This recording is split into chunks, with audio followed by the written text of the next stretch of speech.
नमस्कार, डिजिटल श्रीमती या चॅनलमध्ये तुम्हा सर्वांचे खूप खूप मनापासून मी स्वागत करते। सध्या बदलीचे वारे जोरदार चालू आहेत आणि संवर्ग 1 आणि संवर्ग 2 वाल्यांनी फॉर्मसुद्धा भरलेले आहेत, होकार नकार कळवलेला आहे आणि त्या फॉर्मचं सिलेक्शन आता होणार आहे।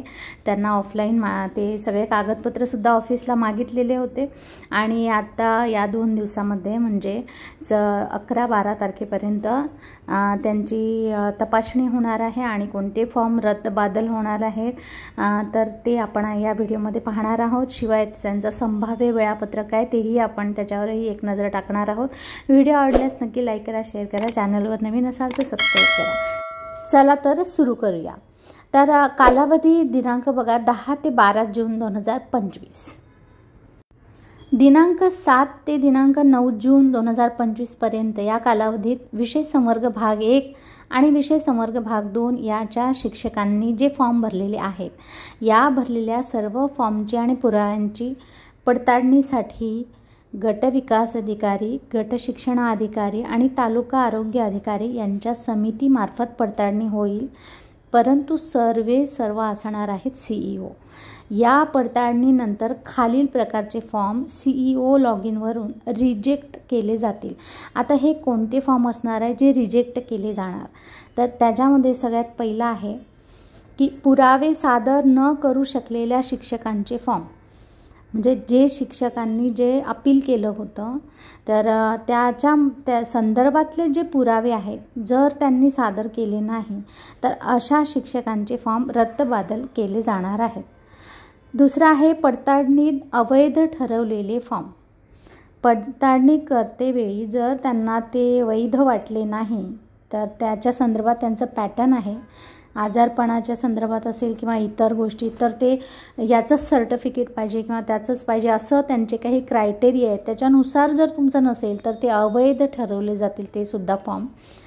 तिसरा आहे मागील बदली संवर्ग 1 किंवा 2 मधून झाल्यानंतर ज्यांची शाळेत 3 वर्ष सेवा पूर्ण झालेली नाही आहे अजून, अशा शिक्षकांनी भरलेले फॉर्म असतील तर ते सुद्धा रद्द होणार आहेत। पुढचा आहे चुकून फॉर्म भरल्यानंतर, चुकून मागून समजा फॉर्म भरला एखाद्याने, अनावधानाने दिलेल्या मुदतीत विड्रॉ करायचं त्यांचं राहून गेलं, विसरले ते, तर अशा फॉर्म संबंधित शिक्षकांच्या विनंती अर्जावरून ते रिजेक्ट केले जातील। पुन्हा इथे सांगते, शिक्षकांच्या विनंती अर्जावरून रिजेक्ट केले जातील। तर असे हे फॉर्मच्या संदर्भात आहे की कुठले रिजेक्ट केले जातील।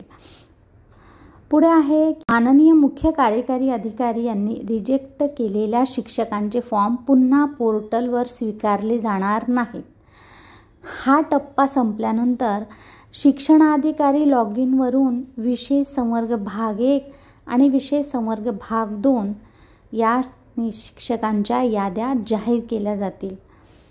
तर हे जे आहे याच्या संदर्भात काही संभाव्य वेळापत्रक आहे, तर ते जे वेळापत्रक आहे संभाव्य याच्यासाठी आहे की बऱ्याचदा याद्या प्रसिद्ध होतील, मग त्याच्यावर कोणी आक्षेप वगैरे घेईल किंवा काय, पुन्हा जर कोर्टात गेले तर पुन्हा त्याला विलंब लागतो आणि त्याच्यामध्ये मग थोडंसं गॅप येत राहतो, वेळांमध्ये बदल होत राहतो किंवा इतर काही प्रकरणं जर मध्ये आली तर त्याच्यामध्ये उशीर होऊ शकतो, त्यामुळे संभाव्य असं म्हटलेलं आहे।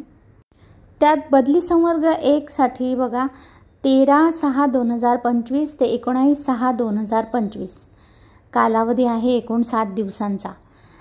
तर याच्यामध्ये सुद्धा जे काही बदल होतील तर ते वेळोवेळी सांगितले जातील। बदली संवर्ग 2 20/6/2025 ते 25/6/2025 एकूण कालावधी 6 दिवसांचा आहे। बदली संवर्ग 3 26/6/2025 ते 1/7/2025 नवीन महिना उजाडलेला आहे, एकूण कालावधी 6 दिवसांचा। बदली संवर्ग 4 2/7/2025 ते 7/7/2025 एकूण कालावधी 6 दिवसांचा। विस्थापित शिक्षकांची बदली प्रक्रिया राऊंड जो होणार आहे तो 8 जुलै म्हणजे 8/7/2025 ते 13/7/2025 एकूण कालावधी 6 दिवसांचा आहे। त्यानंतर अवघड क्षेत्रातील जागा भरणे 14/7/2025 ते 17/7/2025 एकूण कालावधी 4 दिवसांचा.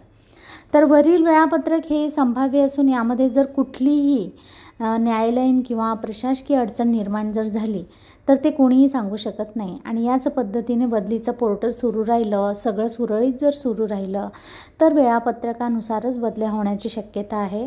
नाहीतर त्याच्यामध्ये थोडाफार बदल होऊ शकतो, 1-2 दिवस म्हणा मागे पुढे होऊ शकतो. वरील वेळापत्रकात बदल होऊ शकतो म्हणून ते संभाव्य आहे, हे लक्षात घ्या.